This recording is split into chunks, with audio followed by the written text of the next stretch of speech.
Assalamualaikum warahmatullahi wabarakatuh.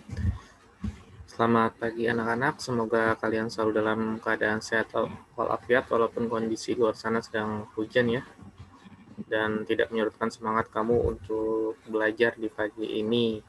Untuk pertemuan pagi ini, untuk materi informatika, materi yang akan Bapak sampaikan, judulnya fungsi VLOOKUP dan HLOOKUP.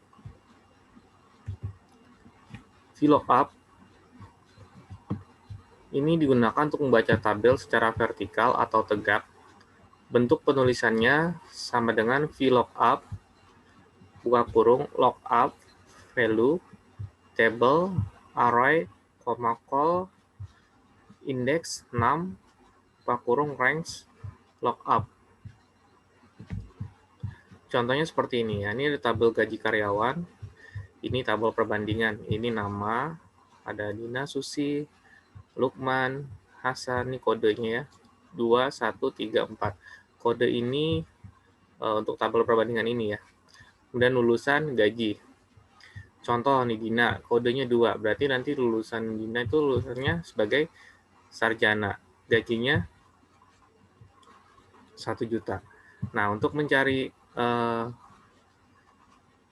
lulusan ini ya, isian lulusan ini kan kodenya 2, berarti harus sesuai dengan ini ya. Kalau 2 itu sarjana. Kalau 2 itu kalau 2 itu SMA, 3 SMA, 1 sarjana ya. Jadi nanti sama dengan VLOOKUP C3 dolar G dolar 6 sampai dolar I dolar 9,2 ya.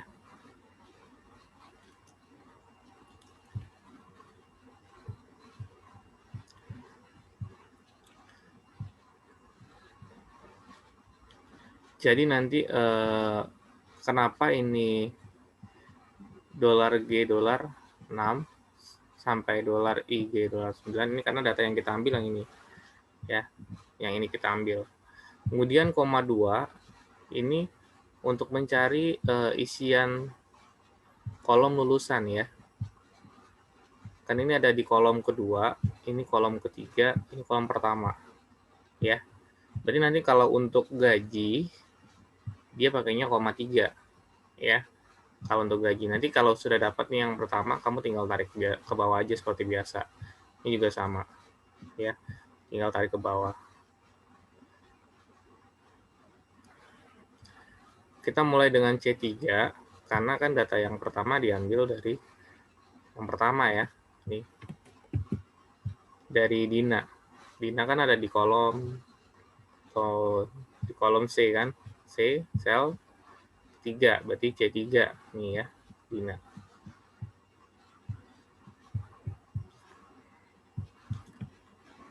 Kemudian untuk mencari kolom lulusan maka ketik rumus VLOOKUP C3 dolar G dolar 6 SI S6,2 di mana C3 kolom C baris ketiga merupakan sel kode di dalam tabel gaji karyawan.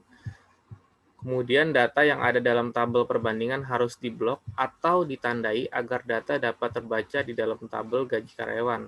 Untuk memunculkan simbol dolar ketika data diblok, tekan F4 di keyboard. Di ujung rumus ketik letak kolom lulusan untuk di kolom kedua.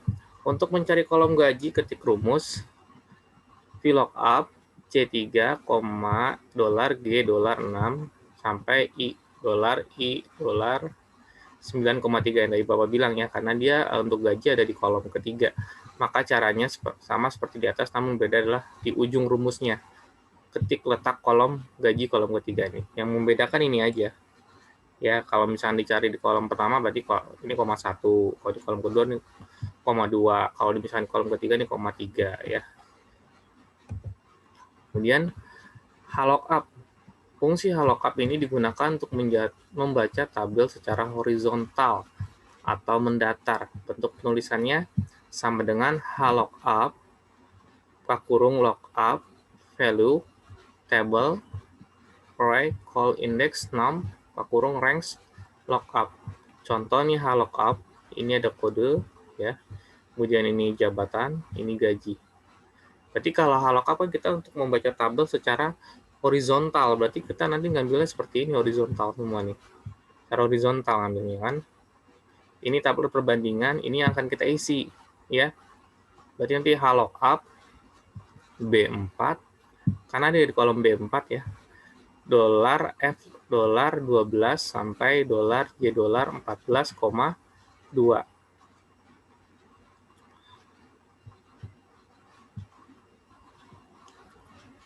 Kenapa dia koma kedua? Karena ada di baris kedua. Ini baris pertama, baris kedua, baris ketiga. Berarti nanti untuk gaji, ambilnya ini koma 3 ya, sama seperti tadi yang lookup. Nih, untuk mencari kolom lulusan maka ketik rumus sama dengan VLOOKUP C3 dolar G dolar 6 sampai dolar I dolar 9,2, di mana C3 atau kolom C baris ketiga merupakan sel kode di dalam tabel gaji karyawan. Kemudian data yang ada dalam tabel perbandingan harus diblok atau ditandai agar data dapat terbaca di dalam tabel gaji karyawan. Untuk memunculkan simbol dolar, ketik data di blok, tekan F4 di keyboard, di ujung rumus ketik letak kolom lulusan kolom 2 seperti yang VLOOKUP tadi ya. Untuk mencari kolom gaji, ketik rumus ini lookup ya. Ini lookup ya, bukan VLOOKUP. Lookup C3 dolar G dolar 6 dolar I dolar 9,3. Maka caranya sama seperti yang di atas. Ya. Nah, seperti ini contoh latihan yang nanti akan kamu kerjakan ya. Untuk pertemuan berikutnya nanti Bapak langsung mempraktekkan saja ya. Oke, seperti biasa apa yang Bapak sampaikan pagi ini kamu catat dengan baik, kemudian kamu kirim di Classroom ya. Terima kasih, Bapak akhiri. Assalamualaikum warahmatullahi wabarakatuh.